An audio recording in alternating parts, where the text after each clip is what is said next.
My name is Francesca, and together with my friends and comrades, Annika and Teresa, we have been organizing this workshop with the incredible support of Abolitionist Futures, especially Mo and Lorena, whom we would like to thank for their valuable assistance and insights throughout the process. Also, a big thank to all our interpreters who will allow us to share experiences and struggles across borders and across languages. Luke, Marcella, Eliana, and Laia, thank you very much. The aim of this workshop is primarily that of offering a space to connect groups and activists who work in different local and national contexts, who struggle against border carceral violence in the form of detention, prison, and deportation camps. At this moment, we are witnessing an expansion of violent systems to control and criminalize people on the move. The right to asylum is being dismantled, and violent border enforcement is increasingly externalized through neocolonial agreements, such as the one between the Italian and Albanian governments. While we're talking, the first 16 people are being violently taken to Albania on the Italian military navy, Libra. At this critical juncture, we believe it is essential to connect our struggles, to challenge this oppressive system and strengthen our resistance. We also believe that in doing so, the vocabulary of abolition can inspire us to advance our struggles. To us, abolition is a term that well captures our aims of dismantling the violence that people on the move and racialized as migrants face, not just through detention and carceral sites, but through the multiple layers of racist policies put in place by states and corporate private actors. As Ruthie Gilmore says, abolition is a method rather than solely an aim, a method which allows us to dismantle, even if bit by bit, these violent regimes. However, abolition is not just about dismantling, closing down violent carceral sites, letting people out, but it's also about building the collective conditions to render borders, prisons, detention obsolete. In other words, building the world we want to live in, where there are no violent borders and divisions, and where we can all flourish together. This means, as Ruthie says, basically changing everything.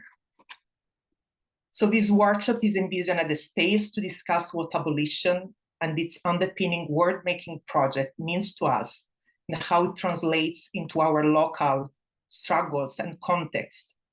Whether or not the vocabulary of abolition is useful to build our collective power across borders, and if tensions exist between our efforts to abolish the carceral border systems and the need to respond to the immediate need survival of those affected by them. Please be mindful that this is a collective space where we want everyone to feel comfortable sharing and learning from one another. This means that we can all make mistakes and we can address them as they come up. It also means being collectively attentive to our positionality and the space we take when we speak, particularly when we benefit from structural conditions of privilege. It is important to listen to our comrades, particularly when they speak from positions of structural and systemic oppression and have lived experience of the forms of violence we seek to dismantle. The workshop will be structured into three main parts. We have planned the first part with some intervention that will inspire our conversations tonight. In the second part, we'll break into smaller groups for discussions where we can share experiences, visions, and build on the insights from earlier. Finally, in the third part, we will come back together to share key points and some concluding thoughts. In between these parts, we'll have short breaks with energizing music. Also, please note that this first part of the seminar will be recorded and will be then posted on the Abolitionist Futures website after the event. The rest of the session and the breakout room work will not be recorded. So no participants will appear in any parts of the recording. So this being said, let's move to introducing our speakers tonight. So the first speaker is Setere. Setere is the advocacy director at Detention Watch Network, where she works alongside other staff and members to abolish immigration detention in the United States. Setere immigrated in the United States as a toddler and has been involved in social justice movements for over 20 years. Thank you very much, Setere, for being with us and sharing your experiences and struggles. Yeah, the floor is yours. Okay, hi everyone. I'm just going to share my screen quickly. Can everyone see? Yes. Okay, great. So I'm going to talk a little bit today about what abolition means to Detention Watch Network and how we sort of put the theory of abolition into practice. So just, excuse me, first, a little bit of background on Detention Watch Network. DWN is a national coalition building power through collective advocacy, grassroots organizing, and strategic communications to abolish immigration detention in the United States. We have over 100 organizational members across the country, across the United States, ranging from local grassroots organizations to national NGOs. And we also have individual members who have experienced detention, and we facilitate a leadership and organizing program for people who have experienced immigration detention. Our ultimate vision is a world where every person is able to live and move freely, and where racial equity is the norm, and where migration is not criminalized. We recognize that our work is part of a broader movement against racism, against xenophobia, and against incarceration, among many other things. We believe that in order to achieve the end of immigration detention, we need to shift the paradigm around immigration policy from one that centers punishment and deterrence and, keeping people out, to one that promotes dignity and freedom. And we practice abolitionist theory in the way that we go about achieving our vision. And I will talk a little bit more about how exactly we do that. Actually, I just want to make a quick time check just so I don't go over time. I might not get through everything, but we'll have a chance to talk more in the breakout rooms if I don't. So first, I want to say, before talking more about the theory, there's a few things that we kind of recognize as sort of a starting point. We recognize that the struggle to end detention is not going to be one overnight. It's going to take time. There's going to be reforms along the way and steps. And the question for us is, how do we evaluate those steps? And how do we know that the changes that we're making are actually taking us towards abolition? We also recognize that detention is just one part of the broader enforcement and deportation system, and that detention really exists to serve that purpose of border enforcement and deportation. And then, obviously, I would be remiss not to recognize that, the work of our allies in the criminal legal space is critical to how we think about abolition in the immigration context. And so we really look to that movement, the movement against mass incarceration and prison abolition, for inspiration and guidance. So, what is an abolitionist reform and what is a reformist reform? So when we're thinking about our work, our advocacy, and our organizing, and how, what are the policies that we support? What are the types of changes that we're pushing our governments to make? Are they abolitionist in nature or are they reformist? So what do we mean when we say those words? When we say something is abolitionist, we really see it as something that is moving us closer to abolition by chipping away at the system. And it's doing that without expanding the reach of the system or creating new harms. Because a lot of times, some of the policy changes that have been sought, they may improve one piece of the broader system, but actually it's sort of strengthening the system as a whole. And so that's what we call reformist.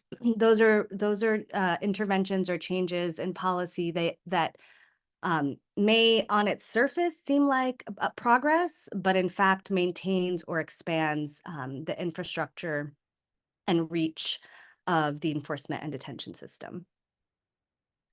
So when we were thinking about, how do we determine if something is abolitionist or reformist?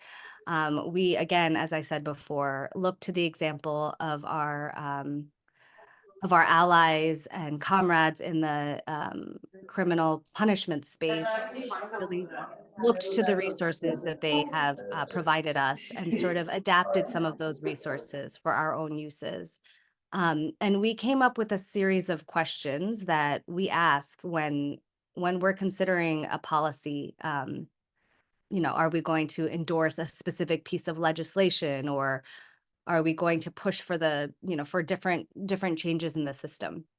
So the first question we ask ourselves is, does this policy or this change reduce the scale of detention and surveillance? Does it actually make it smaller? Does it put fewer people in the system?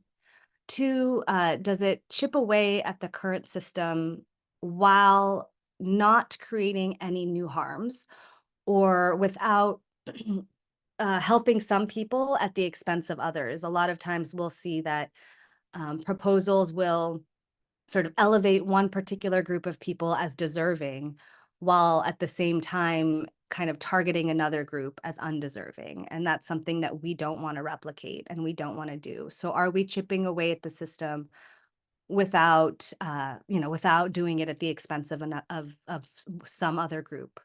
And then three, are we actually making a difference in the lives of people who are right now detained or under surveillance? Or who could be, who are in immediate harm or at risk of being in detention? So those are, and we actually use these questions all the time. I mean, this is something that comes up in our work regularly as we work with partners. We're working on legislation. We are working on pushing policy changes within the the administration, the executive branch of the government.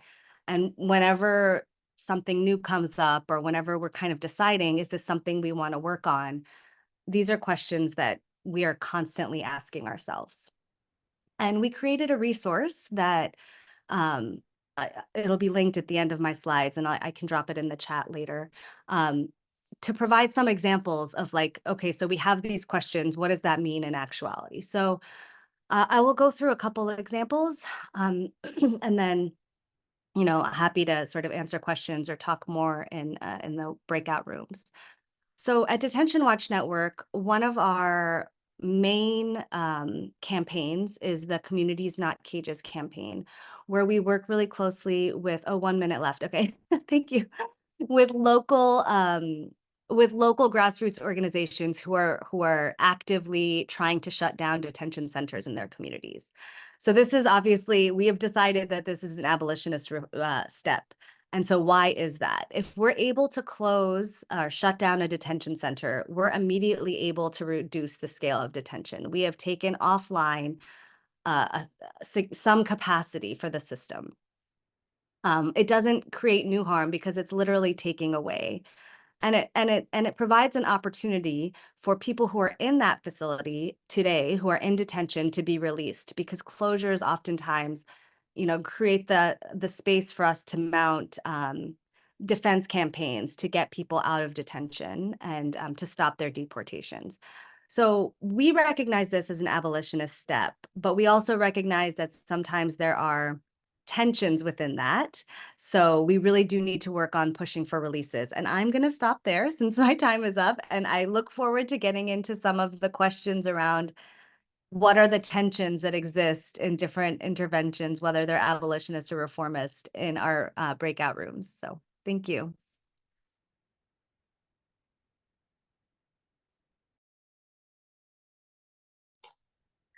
Thank you so much, Setere.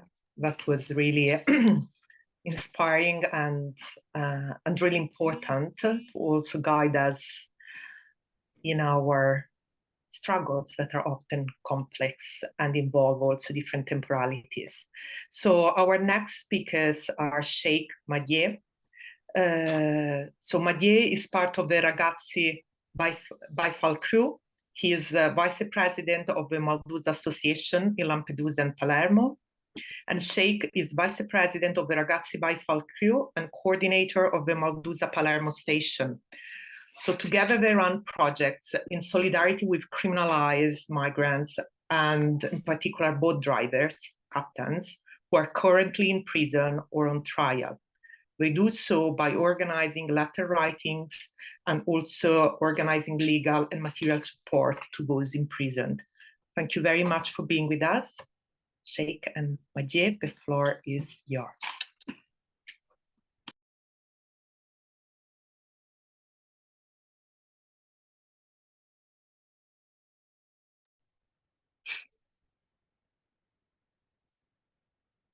Ok, ciao a tutti.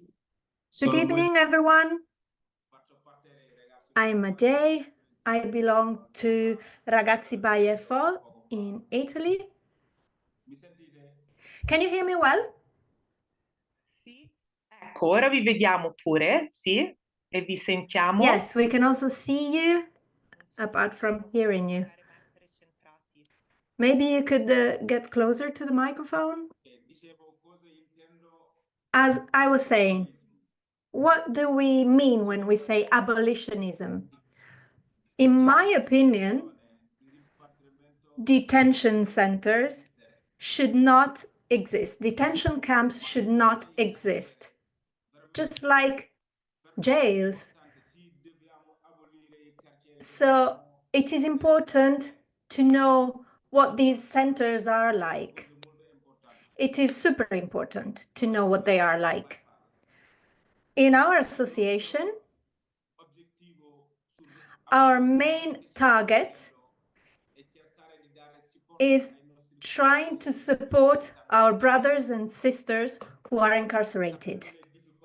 We know how difficult it is for them to live within these centers. And since we are foreigners, we have thought that it was important for us to give them our support. It's our duty as brothers and sisters. So we have the same mission as abolitionists. We're going to try to improve in our support activities. This is our duty. Hi, everyone. I'm Sheikh Sene. I belong to the association Ragazzi Bifal and the association Maldusa. We are African young people who have lived within the Italian jails. The experience was awful, and we think it is our duty to be activists. It is our human duty, and the fight is really hard, very difficult. Many of our brothers and sisters are incarcerated after a very long journey at sea. They have lost everything. They have lost everything. They have lost their country of origin, and they are in a very difficult situation. So once they get to Italy, they don't feel safe because of everything that happens in Europe, including in Italy. These people are incarcerated in detention camps. These people are in jail. just like me and my friend, we have lived in Italian jails because we drove boats. So we were incarcerated because of that. Within these camps, we lived unhuman situations, conditions. So we want to fight so that other people don't have to live the horrible experiences we had to endure. So we are trying to find lawyers who give legal support to them. We help them write letters. We go to these detention centers to ask them how they are feeling. We bring clothes to them. We ask them how they're feeling, and we try to give them both legal and human support. When we arrived here, we had no choice. We had no choice to be either here or there. For this reason, we decided to create this group to offer our support to those people in need. So we agree these detention camps should be abolished. When we were in the camps, the situation was inhumane. It went against human dignity. It's like being in jail and you are treated violently, both physically and mentally. So these people are deprived of their humanity. Through our experience, we lived the fact and we witnessed the fact that these jails are useless. We are not illegal immigrants. We are not criminals. We're just people who are looking for a better life. But in Europe, no one gives us the permission to live our lives. The detention camps or the camps that are created for blocking the rights of these people are absurd. We want to say, stop it.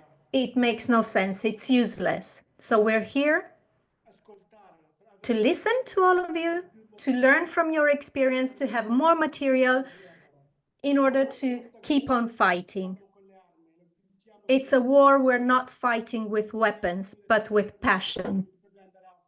So we want to share our passion in this fight, and we want to keep fighting with brothers and sisters who are in a very difficult situation.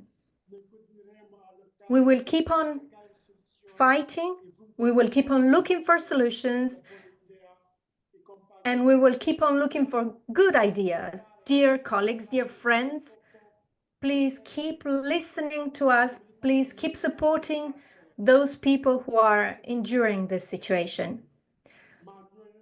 We were called smugglers, but we were not smugglers. We were just trying to reach Italy to get to a better life. So let's keep on fighting. Let's keep on listening to each other. Let's keep on participating and being activists, because this fight seems never ending, but we have to keep on fighting it. Thank you very much for inviting us. We're super happy to be here to share these moments with you. Thank you very much. Grazie, Sheikh e Majeh. Thank you, Sheikh and Majeh. Thank you so much for the power of your words and for the strength you're sharing with us. Your powerful intervention and for the strength and courage that you share with us, that inspire us. So I would like to invite our third speaker, G. G is the co-director of AVID, Associations of Visitors to Immigration Detainees, a network organization supporting visitors to people held in detention in the UK. G has a personal experience of being detained in the UK After his release, he set up a visitor group to reach out to others inside. Thank you very much, G, for being with us. And please, the floor is yours. Thank you, Francesca, and also thank you for all of the other speakers who came before me. I was in and out of the room, and I'm having technical issues and also other urgent things in the background. So I hope I don't get cut off while I'm speaking. Thank you for having me, and it's great to see all of you here from different countries and different continents as well. I've been listening just the previous speakers on powerful contributions, and sort of found myself revising my thoughts and build on the insight that's been shared. You could easily say similar things quite a lot, despite the fact that in different countries and also coming from different people as well. And it's how I'm just amazed by how this is globalized. I also wanted to take a slightly different perspective today on what does abolition mean to me as someone who has lived through immigration detention, works in a traditional NGO sector that is, let's be honest, not an abolitionist space at all. And our organization definitely not, call ourselves abolitionist or come across, because we still have to work around or work with Home Office. That's the border force for the UK context. I also wanted to take sort of a moment to offer an observational perspective as an immigrant to this country, watching and experiencing the systems of control and reflecting on them. I always find myself like I'm on my two legs on two different boats. I'm abolitionist through and through. Why wouldn't I be going through the system? But at the same time, I broke a cycle to get to work in a NGO sector where, I've been working for the last 8 years and actually 10 years now. Quite often it's easy to lose sight and it's easy to forget your own experiences and started to repeat almost like a robot on why we wanted to reform or tweak the system. And it's actually a hard space to work in, and not sure why I've lasted this long, and I'm not going to last probably 1 or 2 years more. But let me start by saying this word. What my observation about abolition is in the UK context is abolition is a dirty word. It's a word that people associate with radicalism and unrest, and it's a word for troublemakers, for those who don't compromise or toe the line. It's a word for those who disturb the peace of the business as usual. And when you combine abolition with the immigration system, you get something that will never spoken in the halls of parliament or courts even, and the majority of the NGO coalition doesn't speak of it. It's nearly heard of. And we just never wanted to say or acknowledge that. Well, why is it seen as a dirty word? Is the question is sort of come back as an observational is because abolition is, in the end of the day, is forged in an anti-racist ideals, and it does challenge the comfort zones of powers, and most importantly imagines a future that is uncontrolled and unregulated by systems of oppressions, something that many people, especially those in position of authority, find it really difficult, even threatening to envision that. It's a word no politician will bravely utter in the UK Parliament, and that's why it's become uncomfortable even within the NGO world. Rather than calling for eradication of detention, the organizations and many of the activists sort of conformed as a community too often leans towards moderation instead of demanding the end of these violent systems. We see a push for so-called reforms, the removal of children from detention, for example, or the implementation of alternative detention, which in many cases, these alternatives are just often detention by other name or alternative to liberty. And for me, it's like abolition challenges to go further, and it calls us to reject the compromises that keeps the systems of control and punishment alive. And it's also a refusal to settle for better when we know the system itself is a rotten to its core. And that's uncomfortable for many. And it's easier to ask for more humane treatment within the system than to challenge the system's very existence, because we sort of conform to do that. And the issue is that this is almost like a distant dream for a better future, and we should be about thinking about the demand for the present. And I think that's where the abolition means that understanding that these systems aren't broken. They have, like, the quite lots of the time in the UK, in many politicians before Labour Party comes to power, they would keep calling it, the Conservatives broke the system. They broke the asylum system or the detention system. And then now they are in power, they keep saying the same thing. They've broken the system, or the asylum system is broken. And you could easily see the mirror that the media, but also the bigger and wider NGO sector sphere, just copy that words and say, the system is broken, so we should be fixing it. For me, it's like, this is not broken. It's exactly function as they're designed to. It's to control, to isolate, and dehumanize.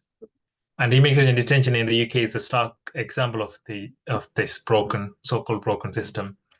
These spaces are not really merely flawed or in need of repair. They're inherently violent, rooted in racism, and built on premise that certain people don't deserve freedom, that they can be locked away, hidden, and stripped of their dignity. Abolition means that rejecting this notion, and it means refusing to accept the idea that any human being should be detained based on their immigration status. So when we do call for abolition, we are calling for something radical, but it's also deeply human. That's what I feel like as a person with lived experience of detention, and it's the right to live free from fear and incarceration, simply because you crossed the border to find safety or belonging. And this isn't just theoretical for me; it's deeply personal. As someone who has been through the system, I firsthand witnessed and seen the weight of the dehumanization and immigration detention. It's a brutal tool that rips people from their community and raises them from public consciousness. And I know what it feels like to have your liberty stolen. And I've been looking at it for so many times with other of my friends who are currently in detention and who have gone before me. And to be reduced to a number and to feel like your existence is an inconvenience to the state, which makes it a really ineffective tool to make you stigmatized and feel that as an asylum seeker, you're doing something wrong. I remember coming out of detention and making up stories that I was in London on a holiday, or when someone would come back being on roads and like, oh, I haven't seen you for 2 months, and where were you? And it's that stigmatization. I'd done something wrong. I was a criminal. I wanted to make up that different stories. And also in terms of the abolition, it's a tough sell as well in context where so many of us, even in the progressive circles we call ourselves, we have internalized the logic of detention. When we demand the complete dismantling of the systems, we are often met with skepticism. People want solutions, but they want them to fit within the existing framework of the state. This is why it's all interconnected.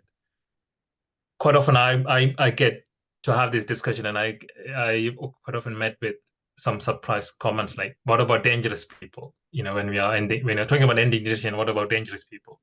Where would we put them instead? The assumption behind these questions is that detention is somehow necessary, but also that also comes from this area where it is quite bad, but it's necessary. It's worst, it's dehumanizing, but it's necessary. There's a deep fear of unknown where we talk about abolition as well. When we are talking about ending detention, people ask, if not detention, then what? And if not deportation, then how? It's quite a existential questions. But to that, I say the real question should be, why are we so committed to a system that we know only causes harm? And why are we also so willing to tweak it to make it look nicer rather than to dismantle it entirely? But that just precisely is a problem where we've been conditioned to believe that locking people up is the only solution. And including my organization is false for that. Abolition is sort of, and many of the even abolitionist organizations and activists falls for these issues where we always think about it's about closing down detention centers is what abolition means. It's about fighting So, but it should be about fighting for our collective liberations. This means understanding that immigration detention is part of a much larger system of state violence and control. And the same logic that locks people in detention centers also fuels mass incarcerations, deportations, and criminalization of Black and brown people, communities across the world. Our struggles are interconnected, and abolition is not just about tearing down the system of oppression. It's also about building up a world where humanity and human dignity is non-negotiable. It's about constructing a system that sees people as worthy of respect, safety, and freedom, not just problems to be managed. That's the core of the issue here when we're talking about ending detention.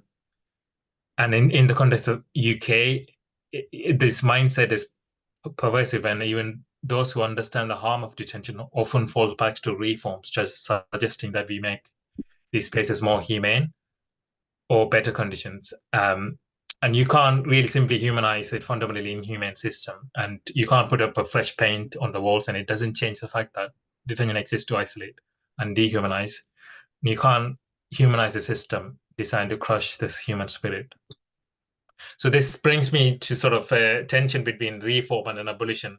And it's the tension that I feel deeply, because on one hand, we can't ignore the immediate needs of people trapped in detention.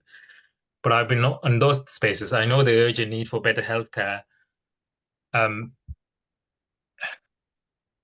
access to legal advice, and basic dignity. But these reforms are necessary to relieve immediate suffering. And I do support them in some sense, but we can't stop there, because when we do focus only on reforms, we risk losing the sight of the bigger pictures, because it keeps the system alive. And the system remains intact, and it's even slightly softened around the edges. That's why abolition is essential, and why we need to talk more about ending detention. And we must resist the temptation of settle for small improvements when we need to is a total transformation.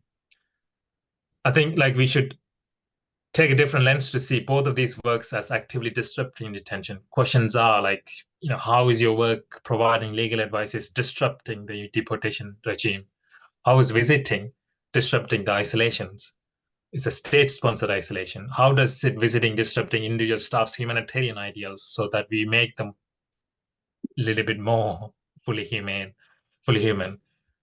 How does your casework giving home office a headache or government a headache? These are about disrupting detention.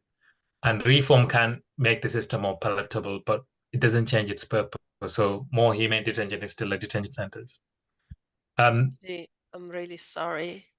You have to bring it to a close. It's super interesting, but it's just about getting everyone the same time. And sorry. I think I could close it there as well. I think I've said my piece. Thank you.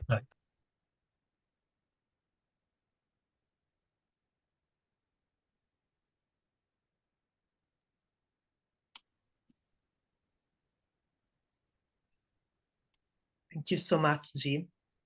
That was really, really, really important. So let's go to our last speaker, Steve. Steve is an activist with Castaway Souls of Europe, who are engaged in the struggles of migration, forced detention, and forced deportation. He's an independent academic with the Silent University Hamburg and a radio host with FSK Radio. Steve, the floor is yours.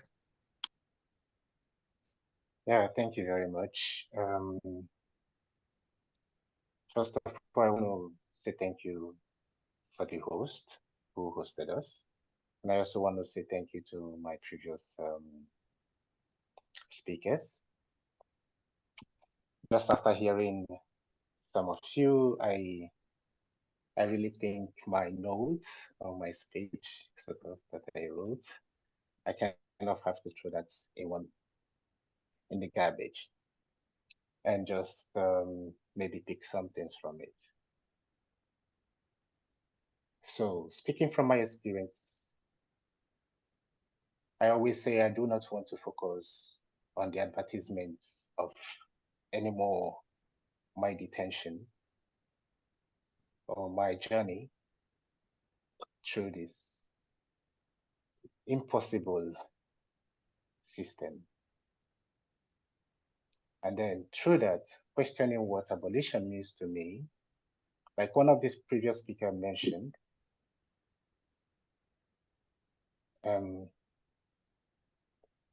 abolition to me is internalized, to many extents not by choice. I do not wish to be in this full-time struggle, neither do I wish to be the oppressor. So on the other hand, I would wish through my work, individual, collective, that we can build something in between. Something that is not the idea of the oppressor and not really trying to build a future through suffering or the misery of people. That being said, abolition to me and to those who are like me is coherent, fundamental in our life, in our struggle. And our struggle is to fundamentally destroy this destructive, genocidal system of the West. Now, before I continue, every time when I speak, some people take offense from it. I hope I do not intend to offend anyone and I do not intend to insult anyone, but mainly tell a story or speak from the experiences in which I have inherited, like I said, not by choice. Abolition to me means decolonizing and humanizing the colonized, first and foremost. Abolition to me then means dismantling and at the same time decolonizing, humanizing the global North.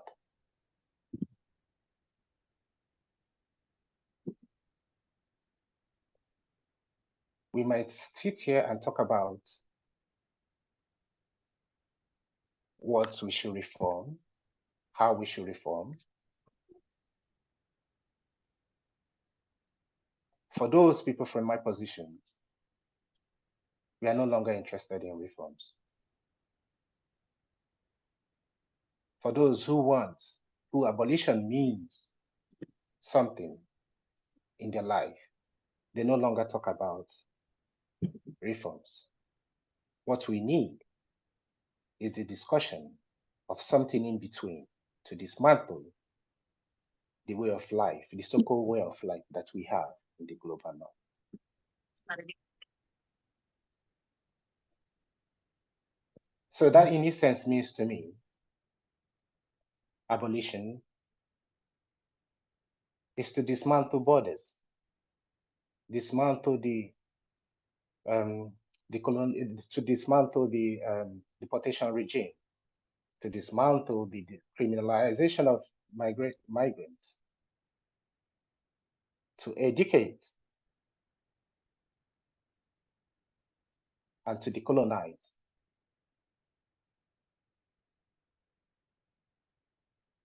So in my struggle and the struggle of people like me, like the previous speaker has said, or some of my previous speakers have actually mentioned that our struggle is to humanize ourselves and to humanize, to come back to reality, what it means to be human. And that is why I said to humanize the West, to humanize the systems that has displaced us, that has killed us, that has stolen our dreams, that has taken our rights away. We are not proud to have been in these centers, in these detentions, in these prisons. We are not proud but we take a lot of courage from it that we survived. So when we are talking about abolition, we are talking about something that is very, very fundamental in our life, that we want to be changed for us to be able to have the possibility to live, to have the right to be able to have rights, to live as human. We do no longer intend for the capitalist state, for the colonial state that has brought us to where we are today. We are no longer interested in entertaining the topics, the conversations about the reforms that is going to make it possible for them to continue to make the laws that they make, for them to continue the practices that they continued all along for centuries now. My previous speaker talked about being criminalized as a boat driver, as a smuggler. We use this language. Those who smuggle from us, those who extract, those who steal,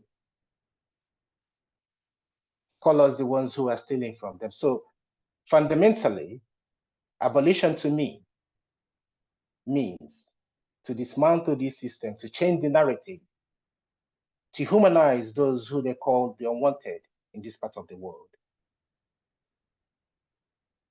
And we are going to do, because my life commitment, not by choice, like I said from the beginning, my life commitment has been, will be, to dismantle, to help those who are like me.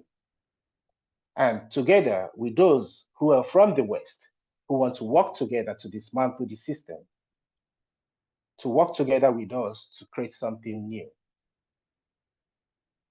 So in my opinion, even though we don't use the word abolition, like G said, in this part of the world is associated with a lot of negative things.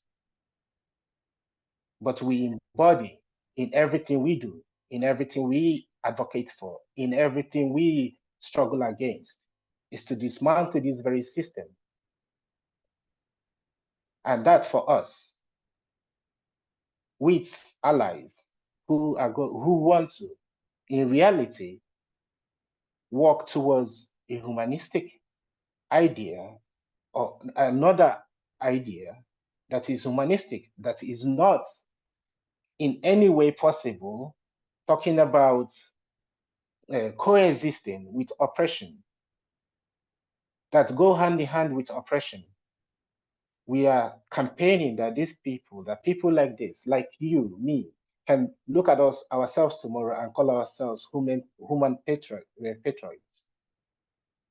And that in itself is what we need.